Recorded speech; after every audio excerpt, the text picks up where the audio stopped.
కావలి నియోజకవర్గ ప్రజానీకానికి అందరికీ కూడా వినాయక చవితి శుభాకాంక్షలు. ఈరోజు మన జీవితాల్లో విఘ్నాలు తొలగించేవాడు వినాయకుడు.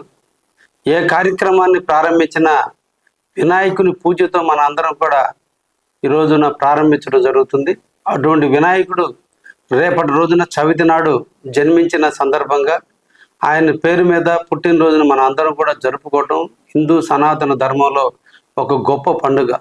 మనందరి జీవితాల్లో కష్టాలని, నష్టాలని, ఇబ్బందుల్ని తొలగిస్తూ ఎప్పుడు మనకు ఎల్లవేళ్ళ కాపాడుకుంటూ గణనాథుడైనటువంటి వినాయకుడిని పూజించడం మనందరి యొక్క బాధ్యత.